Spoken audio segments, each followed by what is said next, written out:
శ్రీమాత్రే నమః. నేను అయ్యప్ప స్వామివారి ఆలయం గురించి చెప్పినప్పుడు 7 చక్రాలకి సంబంధించి 7 ఆలయాలు చెప్పాను కదా. ఒక్కొక్క చక్రము ఒక్కొక్క ఆలయంలో యాక్టివేట్ అవుతుంది అని. ఆ ఆలయాల్ని గనక చక్కగా అదే ప్రకారంగా సందర్శించినట్లయితే అన్ని చక్రాలు ఓపెన్ అవుతాయి. అలాగే మన భారతదేశంలో చాలా ఆలయాలు కొన్ని వ్యాధుల్ని తగ్గించడంలో ప్రముఖ పాత్రని వహిస్తాయి. అప్పుడు చాలా మంది అంటారు, ఆ ఆలయానికి వెళ్తే ఏమన్నా తగ్గుతుందా గడదు గుడ్డు అంటారు. కానీ మనం ట్రీట్మెంట్ తీసుకుంటూ ఆ ఆలయ సందర్శనం చేసి అక్కడ చెప్పిన ప్రక్రియలు గనక చేస్తే దాదాపుగా మనకు వచ్చిన వ్యాధి ఏదైతే ఉందో దాన్ని తగ్గించే ప్రయత్నం చేయొచ్చు. కొన్నిసార్లు తగ్గిపోతుంది కూడా. అలా ఒకసారి దక్షిణ భారతదేశంలోని కార్డియాలజిస్టు అతనికి వచ్చిన మధుమేహ వ్యాధిని కరుంబరేశ్వర ఆలయానికి వెళ్లి తగ్గించుకున్నాడు. అది ఆ ఆలయ స్థల పురాణంలోనే ఉంటుంది ఈ విషయం కూడా. అతనికి గ్యాంగ్రీన్ ఫామ్ అయిపోతే కాలు తీసేయాలని అనుకున్నారట. ట్రీట్మెంట్ తీసుకుంటూ ఈ ఆలయానికి వచ్చి అమ్మవారికి స్వామివారికి మొక్కుకుంటే అతనికి వచ్చి వ్యాధి తగ్గిందని చెప్పి ఆలయ వెబ్సైట్ లోనే ఉంది. సరే, ఇది నిజమా కాదా అని పక్కన పెడితే ఈ కరుంబరేశ్వర ఆలయంలో ఏం చేస్తారు అంటే బొంబాయి రవని పంచదారతో కలిపి స్వామివారికి నివేదన చేసి దాన్ని అక్కడ చీమలకి పెడతారు. అప్పుడు చీమలు ఏం చేస్తాయి అంటే ఈ పంచదారని తినేస్తాయి. ఆ పంచదార తినేస్తే ఎవరైతే ఆ ప్రసాదాన్ని చీమలకి పెట్టారో వాళ్ళకి ఈ షుగర్ లెవెల్స్ తగ్గుతాయని చెప్పి అక్కడ భక్తుల నమ్మకం అనమాట. చాలా మంది అక్కడికి వస్తూనే ఉంటారు, ఈ ప్రసాదాన్ని పెడుతూ ఉన్నారట. కానీ ఈ మధ్య కాలంలో అలా ప్రసాదాన్ని పెట్టడం ఈ ఆలయంలో వాళ్ళు ఒప్పుకోవట్లేదు. ఎందుకంటే ఆలయ పరిసర ప్రాంతాలని నాశనం చేసేస్తున్నారు కాబట్టి ప్రసాదం అలా పెట్టడానికి ఒప్పుకోవట్లేదని కూడా చెప్తున్నారు. ఎవరికైనా షుగర్ ఎక్కువగా ఉంటే మీరు ట్రీట్మెంట్ తీసుకుంటూ ట్రీట్మెంట్ మానేసి మేమేమో దండం పెట్టుకున్నాం, మేము అక్కడ పూజ చేయించుకుంటాం అంటే కుదరదు. మీరు ట్రీట్మెంట్ తీసుకుంటూ ఎంత ట్రీట్మెంట్ తీసుకున్నా ఒక్కొక్కసారి అప్ అండ్ డౌన్స్ ఉంటూ ఉంటాయి కదా. అలాంటి ఇబ్బంది ఏమీ లేకుండా ఉండడం కోసం ఒకసారి కరుంబరేశ్వర ఆలయానికి వెళ్ళండి. ఎందుకు అంటే ఈ కరుంబరేశ్వర ఆలయం మణిపూరక చక్రంతో యాక్టివేట్ అయ్యి ఉంటుంది అనమాట. అక్కడ ఆలయంలో ఎవరైనా ధ్యానం చేసినా పూజ చేసినా ఎక్కువ గడిపినా మణిపూరక చక్రం యాక్టివేట్ అవుతుంది. మన శరీరంలో ఉన్న 7 చక్రాల్లో ఏ చక్రానికి ఇబ్బంది వచ్చినా గానీ హెల్త్ కొంచెం బాగుండదు. ముఖ్యంగా మణిపూరక చక్రంలో ఏమైనా బ్లాకేజెస్ వస్తే అది ప్యాంక్రియాటిక్ మీద పనిచేస్తుంది. ఎప్పుడైతే ఆ ప్యాంక్రియాటిక్ సరిగ్గా పనిచేయదో షుగర్ లెవెల్స్ పెరిగిపోతాయి, షుగర్ వస్తుందన్నమాట. అక్కడ మణిపూరక చక్రానికి అనుసంధానించబడి ఆ ఆలయం ఉంది కాబట్టి ఆ మణిపూరక చక్రం అక్కడికి వెళ్తే సరిగ్గా పనిచేస్తుంది కాబట్టి షుగర్ తగ్గుతుంది అనేది మనకి చాలా మంది చెప్తూ ఉంటారు. ఏది ఏమైనా నమ్మకం మనం కొట్టి పడేయవలసిన అవసరం లేదు. ఇది ఎన్నో వేల సంవత్సరాల నాటి క్రితం ఆలయం. అది మీరు ట్రీట్మెంట్ తీసుకుంటూ ఆ ఆలయానికి వెళ్ళిరండి. అయితే ఈ ఆలయానికి సంబంధించి ఒక అద్భుతమైన చరిత్ర ఉంది. ఈ కరుంబరేశ్వర ఆలయాన్ని వెన్ని కరుంబరేశ్వర ఆలయము అని చెప్పి పిలుస్తారు. కోవెల్ వెన్ని అనే చోట ఒక యుద్ధం జరిగిందనమాట. కలికాల మహారాజు పాండ్య చేర రాజులతో పాటుగా ఇంకొక 11 రాజుల్ని సంహరించిన ప్రదేశం. ఆ సంహరించిన తర్వాతే ఈ వెన్ని కరుంబరేశ్వర స్వామి వారి ఆలయాన్ని పునఃప్రతిష్ఠించారు, పునరుద్ధరించారు అని చెప్పి చెప్తారు. ఈ కలికాల మహారాజు ఎవరు అంటే మన దేశాన్ని ఎన్నో వేల సంవత్సరాల పాటు పరిపాలించిన వారు చోళ వంశస్థులు. చోళరాజులు మన దేశాన్ని పరిపాలించారు. ఈ చోళరాజులు అంటే పాండ్య చేర రాజులకి పడదు, అలాగే పాండ్యులకి పడదు, చేరరాజులకి పడదు. అక్కడ వాళ్ళిద్దరికీ విభేదాలు ఉన్నాయి. వాళ్ళిద్దరికీ చోళరాజ్యంతో కూడా చోళ వంశంతో కూడా విభేదాలు ఉన్నాయి. శత్రువుకి శత్రువు మిత్రుడు అంటారు కదా. అందుకని చెప్పి ఈ చోళరాజుని ఓడించాలి అంటే ఈ పాండ్య చేరరాజులు ఇద్దరు స్నేహితులైపోయి ఏదో విధంగా చోళరాజు ఇళం సెచ్చన్ ఆయన్ని ఓడించాలి అని అనుకుంటారు. కానీ ఈ ఇళం సెచ్చన్ ప్రజల్ని చాలా అద్భుతంగా పరిపాలిస్తూ ఉంటారు. కన్న బిడ్డల్లాగా చూసుకుంటారు అనమాట. ఏదైనా కష్టం వస్తే వాళ్ళ కష్టం తీరిపోయే వరకు దగ్గరుండి అన్ని బాధ్యతలు చూసుకుంటారు. అందుకే ఆ రాజ్యంలోని ప్రజలందరూ ఈ ఇళం సెచ్చన్ ని దేవుడిలాగా చూస్తారు. ఎవరు ఎన్ని చెప్పినా సరే ఇళం సెచ్చన్ గురించి ఎవరు నమ్మరన్నమాట. అప్పుడు ఈ పాండ్య చేరరాజులకి ఏం చేయాలో అర్థం కాదు. ఎందుకంటే ఇంకొక రాజుని మనం జయించాలి అంటే ఆ రాజు యొక్క బలము తెలియాలి, ఆ రాజు యొక్క బలహీనతలు తెలియాలి. ఇళం సెచ్చన్ రాజుకి బలహీనతలు ఏమీ లేవు అనే విషయం తెలిసిపోయింది. బలం ఏంటి? ఆ బలం మీద దెబ్బ కొట్టేస్తే ఆ రాజ్యాన్ని వాళ్ళు మళ్ళీ ఆక్రమించుకోవచ్చు అని అనుకుంటారు. ఈ ఇళం సెచ్చన్ యొక్క బలం ఏంటి అంటే ఆ ప్రజలే. ఆ ప్రజలే ఆ ఎలన్ సెక్షన్ రాజుని దైవంలా చూస్తారు. ఎన్ని ప్రయత్నాలు చేసినా, ఆ ప్రజలలో వైషమ్యాలు సృష్టించాలని ప్రయత్నం చేసినా గాని ఈ పాండ్య చేర రాజులకి వల్ల కాలేదు. అప్పుడు ఏం చెయ్యాలా అని చెప్పి తల పట్టుకుని కూర్చుంటారు. ఈలోగా పాపం ఈ ఎలన్ సెక్షన్ రాజుకి అనారోగ్యం వస్తుంది. ఈ ఎలన్ సెక్షన్ రాజు వేలిర్ మహారాణిని వివాహం చేసుకుంటారు. ఈ వేలిర్ మహారాణి అలందూర్ రాజ్యానికి చెందిన ఆవిడ. సరే, ఈ రాజుకి ఎప్పుడైతే అనారోగ్యము అని తెలిసిందో అదే సమయంలో తన భార్య గర్భవతి అని కూడా తెలుస్తుంది. రాజు చాలా బాధపడతాడు. అయ్యో, నా భార్య గర్భవతి, నాకు ఏదైనా జరిగితే నా భార్యని, నాకు పుట్టబోయే వంశాంకురాన్ని ఎవరు కాపాడతారు? నేను లేకపోతే నా భార్యని, నా బిడ్డని కూడా చంపేస్తారేమో అని చెప్పి బాధపడి అప్పటికి ఆ విషయాన్ని దాచాలి అని అనుకుంటారనమాట. కొన్ని రోజులు అవుతుంది. ఈ రాజుకి అత్యంత ప్రాణ సమానుడైన ఒక మంత్రి ఉంటారు. ఆయన పేరే ఇరుంపితారు తలయ్యన్. ఆయన పిలిచి మొత్తం అన్ని విషయాలు చెప్తారనమాట. తన ఆరోగ్య సంబంధించింది, అలాగే తన భార్య గర్భవతిని అన్ని చెప్పి, ఈ రాజ్యాన్ని నువ్వే ఎలాగ కాపాడాలి, నా వంశాంకురాన్ని నువ్వు కాపాడాలి, రాజ్యాన్ని నువ్వు సంరక్షించాలని చెప్తే ఈ తలయ్యన్ అంటారు, మీరేం బాధపడకండి, ముందు మీ ఆరోగ్యం సరిగ్గా చూసుకోండి, నేను ఉన్నాను కదా, మీరు ఎటువంటి దిగులు పెట్టుకోకండి అని చెప్పి మాట ఇచ్చి వెళ్ళిపోతారు. కొన్ని రోజులకి ఈ ఇలం సెక్షన్ మరణిస్తారు. మరణిస్తే ఆ రాజ్యంలో ప్రజలందరూ బాధపడతారు. దేవుడు లాంటి రాజు చనిపోయాడు, ఎలాగా ఇప్పుడు మమ్మల్ని ఎవరు పరిపాలిస్తారు అని చెప్పి వాళ్ళందరూ బాధపడతారు. అప్పుడు ఏమవుతుందంటే ఈ రాజ్యసభకి రాజ్యంలోని ప్రజలు అలాగే మంత్రులు అందరూ సమావేశం అవుతారనమాట. మరి రాజు చనిపోయారు, రాజుకేమో వంశాంకురం లేదు, ఎవరు సింహాసనాన్ని అధిష్ఠించాలి అని అందరూ అలా మాట్లాడుకుంటుంటే ఈ వేలూరు మహారాణి ఆ స్థానంలోకి వస్తుంది, రాజ్యసభలోకి వస్తుంది. అందరూ ఆశ్చర్యపోతారు, ఎందుకంటే అసలు ఒక్కసారి కూడా ఎప్పుడు ఈ మహారాణి రాజ్యసభలోకి రాలేదు.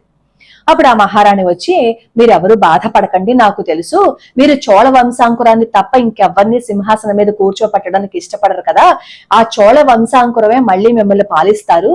నేను ఇప్పుడు గర్భవతిని, సంతానం కలిగే వరకు రాజ్యాన్ని పరిపాలించేందుకు ఈ మంత్రులకి అవకాశం ఇవ్వండి, వాళ్ళు పరిపాలనా విశేషాలన్నీ చూసుకుంటారంత తప్ప రాజ్యం మీద ఏమి వాళ్ళకి అధికారం ఉండదని చెప్పి మహారాణి చెప్తారు. సరే, ఈ రాణి చెప్పిన మాటకి వాళ్ళందరూ ఆమోదిస్తారనమాట.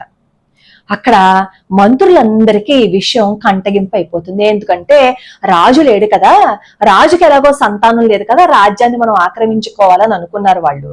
కానీ కుదరలేదు.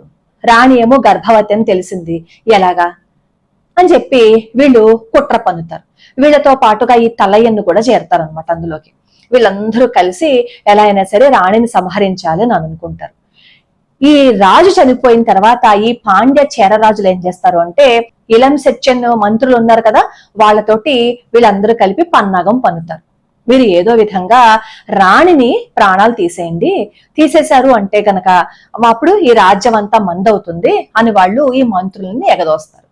సరే, వాళ్ళల్లో వాళ్ళు ప్లాన్ చేసుకుంటారు, ఈ రాణిని ఏమో ప్రాణాలు తీసేయాలని అనుకుంటారు. ఒక రోజు ముహూర్తం పెట్టుకుంటారు. అందరూ వీళ్ళేమో ముసుగులు వేసుకుని ఆ రాణి ఆస్థానానికి వస్తారు. వచ్చేసి రాణిని చంపేయాలని ప్రయత్నిస్తారు. అందులో ఈ తలయ్యను కూడా ఉన్నారనమాట. ఈ రాణి వాసానికి వచ్చిన వాళ్ళలో రాణి మీద దాడి చేస్తుంటే ఈ తలయ్యన్నేమో ఆ వచ్చిన వాడిని సంహరించేసి రాణినేమో సొరంగ మార్గం ద్వారా అడవిలో ఒక తెగకి అప్పచెప్పేసి మళ్ళీ తలయ్యన్ మీద అనుమానం రాకుండా ఉండడం కోసం వెనక్కి వచ్చేసి మంత్రుల్లో కలిసిపోతారు. ఈలోపు ఇక్కడ ఈ అడవిలోనేమో రాణి ఆ తెగల మధ్య ఉంటుంది. ఏం చేస్తారు, ఈ పాండ్య చేరరాజులు అక్కడ ఉన్న మంత్రులతో సమావేశమయ్యి చెప్తారు, తెల్లారితేనేమో రాణి కనిపించలేదని చెప్పి అందరికీ అనుమానం వస్తుంది, మీ మీద తిరగబడతారు, కాబట్టి మీరు ఈ రాణిని ఎవరో ఎత్తుకుపోయారని చెప్పండి, అప్పుడేమో సమస్య కొన్ని రోజుల పాటు మనం వాయిదా వేయొచ్చు, ఆ తర్వాత ఏం చెయ్యాలనేది ఆలోచిద్దాము, మీరు మా మాట వినకపోతే మీరే రాణి మీద దాడి చేశారు, రాణిని మీరే చంపేయాలని ప్రయత్నించాలని చెప్పి మేము అందరికీ చెప్పేస్తామని చెప్పి బెదిరిస్తారనమాట. చేసేదేం లేక ఈ మంత్రులు ఏం చేస్తారంటే మళ్ళీ సమావేశం ఏర్పడిపరిచి ప్రజలందరికీ చెప్తారు, రాత్రేమో ఇలాగో కొంతమంది రాణివాసం మీద దాడి చేసి రాణిని ఎత్తుకుపోయారు, మనందరం వెతుకొద్దాము, ఈ వెతుకుని వచ్చే లోపు ఏం చేద్దామంటే సింహాసనం మీద పాండ్య చేరరాజుల్లో ఎవరో ఒకళ్ళని కూర్చోబెడదాము, సింహాసనం మీద ఎవరూ లేకపోతే మళ్ళీ ఎవరో ఒకళ్ళు యుద్ధానికి వస్తారు, అప్పుడు మనం రాజ్యాన్ని కోల్పోవలసి వస్తుంది అంటే ప్రజలు ఒప్పుకోరు, కుదరదు, మేము ఒప్పుకోము, అసలు ఎవరు కూర్చోడానికి కుదరదు, చోళ వంశాంకురమే సింహాసనాన్ని అధిష్ఠించాలి అని చెప్తారు. ఇంకేం చేయాలో తెలియదు. అప్పుడేమో ఈ పాండ్యరాజులు చేరరాజులు ఏం చేస్తారు అంటే ఈ మంత్రులతోటి, సరే ప్రజలను ఎలాగో మనం ఒప్పించలేం కదా, అందుకని చెప్పి మీరే వెతుకులాట ప్రారంభించండి, ఆ రాణి ప్రాణాలు తీసేయండి అంటారు. ఎంత వెతికినా సరే రాణిని మాత్రం కనుక్కోలేకపోతారు. ఈ లోపేమో రాణికేమో కొడుకు పుడతాడు. కొడుకు పుడితే కొడుకుకి అన్ని విషయాలు చెప్తుంది అనమాట. తండ్రి ఎవరు, తన రాజ్యం ఏంటి, అన్ని విషయాలు చెప్తుంది. 7 సంవత్సరాలు వస్తాయి. పాపం తల్లి కూడా చనిపోతుంది. తల్లి చనిపోతే అప్పుడు ఈ రాజకుమారుణ్ణి ఈ తల్లయ్యన్న అస్తమాను చాటుమాటుగా వచ్చి కలుసుకుంటూ యుద్ధ విద్యలన్నీ నేర్పిస్తాడు. అలాగే అడవిలో ఒక తెగ వాళ్ళకి అప్పచెప్పేశారు కదా ఈ తలయ్యన్ను, ఈ రాకుమారుణ్ణి. ఆ రాకుమారుణ్ణి అప్పచెప్పేస్తే వాళ్ళు కూడా ఎన్నో యుద్ధ విద్యలు నేర్పిస్తారు. ఆ రాకుమారుడు తన రాజ్యాన్ని మళ్ళీ సంపాదించుకోవాలని చాలా కోపంతో, చాలా రగిలిపోతూ ఎలా అయినా సరే తిరిగి రాజ్యాన్ని సంపాదించాలని అనుకుంటారు. ఈ లోపేమో ఇక్కడ పాండ్య చేరరాజులు ఏం చేస్తారు అంటే అక్కడ మంత్రులతో మళ్ళీ సమావేశం అయ్యి 13 సంవత్సరాలు అయిపోతుంది, ఇంకా రాణి రాలేదు కాబట్టి రాణి చనిపోయి ఉంటుందని చెప్పి ప్రజలకు చెప్పండి, ఎవరో ఒకళ్ళు కూర్చోపోతే కుదరదని చెప్పి ప్రజలకు చెప్పండి అంటారు. సరే వీళ్ళందరూ సమావేశం అవుతారు, ఆ ప్రజలకి చెప్తారనమాట, రాజు లేకపోతే ఎలాగా, ఎవరైనా వచ్చి మన మీద దాడి చేస్తే ఏమవుతుంది, కాబట్టి పాండ్య చేరరాజుల్లో ఎవరో ఒకళ్ళని సింహాసనం మీద కూర్చోబెడదాము అంటారు. ప్రజలు ఒప్పుకోరు, సమస్య లేదు, మా చోళరాజే రావాలి అంటారు. అప్పుడు ఏమంటారు అంటే మంత్రులు, చనిపోతే ఎక్కడి నుంచి వస్తారు, 13 సంవత్సరాలు అయిపోయింది, ఎక్కడి నుంచి వస్తారు, బ్రతుకుంటే పాటికి వచ్చేసి ఉండేది కదా, ఆ మాత్రం అర్థం చేసుకోలేరు మీరు, కాబట్టి ఎవరో ఒకళ్ళని మనం నిర్ణయిద్దాము. సరే ఒక పని చేద్దాము, మన రాజుగారు ఏనుగుని ఒక ఆలయానికి ఇచ్చారు కదా, ఆ ఏనుగుకేమో ఒక దండిద్దాము, ఆ దండిస్తే ఏమవుతుందంటే ఆ ఏనుగు ఎవరి మెడలో వేస్తే వాళ్ళని రాజుగా మనం ఒప్పుకుందామని చెప్పంటే ప్రజలందరూ మొహమొహాలు చూసుకుంటారు. ఇంక చేసేది ఏం లేక వాడు చెప్పిన దానికి ఒప్పుకుంటారు అనమాట. అలా ఒక శివాలయంలో ఎలెన్ సెచ్చన్ ఒక ఏనుగు ఇస్తాడనమాట. ఆ ఏనుగుకి దండిచ్చి మెడలో వేయడానికి ఆ ఏనుగును వదిలేస్తారు. అక్కడ పాండ్య చేరరాజులు ఉంటారు, వాళ్ళ మెడలో దండ వేయదు. అక్కడ గుంపులో ఉన్న ఒక కుర్రాడి మెడలో దండేస్తుంది. వెంటనే అక్కడికి సైనికులు వచ్చేసి ఎవరు నువ్వు అని చెప్పి ఆ యువకుడిని పట్టుకుంటే, మీరు రాజ్యాన్ని దొంగతనంగా అనుభవించాలని అనుకున్నారు కదా, ఆ రాజ్యానికి అసలైన వారసుణ్ణి నేనే అంటారు. వెంటనే ఈ పాండ్య చేరరాజులు ఏం చేస్తారంటే ఈ యువరాజుని ఎత్తుకుని వెళ్ళిపోయి బంధిస్తారు. బంధిస్తే అప్పుడు ఈ మంత్రి ఉన్నారు కదా, వాళ్ళ నాన్నగారికి ఇష్టమైన మంత్రి, ఏదో విధంగా ఆ యువరాజుని బయటికి తప్పించేస్తారు. తప్పించేసి అసలు విషయం మొత్తం అంతా ప్రజలకు చెప్పేస్తారు అనమాట. ఈ పాండ్య చేరరాజులను ఈ మంత్రులు కలిసి ఇలా చేశారు, నేను కూడా వాళ్ళల్లో ఉండి అన్ని విషయాలు తెలుసుకుని యువరాజుని రక్షించానని మొత్తం అన్ని విషయాలు చెప్తారు. అప్పుడు ఈ ప్రజలందరూ ఈ కరికాల మహారాజుతో కలిపి యుద్ధం చేస్తారు. అసలు ఈయన పేరు కరికాల మహారాజు కాదు.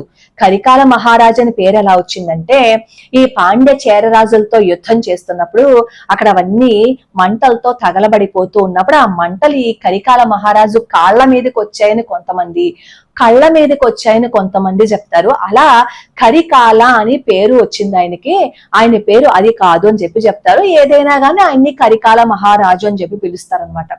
అలా ఈ కరికాల మహారాజు కోవెల్వెన్ని అనే ప్రాంతంలో ఈ పాండ్య చేర రాజులతో పాటుగా 11 మంది రాజ్యాల రాజులతో యుద్ధం చేసి 13 సంవత్సరాల వయసులో వాళ్ళందరినీ సంహరించి మళ్ళీ తన రాజ్యాన్ని సంపాదించుకుంటారనమాట. చరిత్రలో అద్భుతమైన యుద్ధం అనమాట అది. అది వెన్ని యుద్ధము అని చెప్తారు. ఆ యుద్ధం అయిపోయిన తర్వాతే ఈ కరుంబరేశ్వర స్వామి వారి ఆలయాన్ని పునరుద్ధరించారు కలికాల మహారాజు.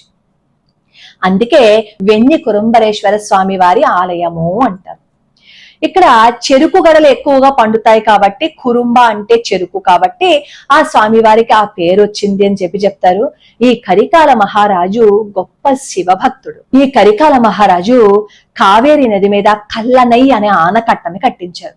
ఈ ఆనకట్ట అప్పట్లో అత్యాధునికమైన ఆనకట్ట అని అప్పట్లో చెప్పుకునేవారు తెలుసా. ఎంత టెక్నాలజీతో కట్టించారోట ఆ ఆనకట్టని.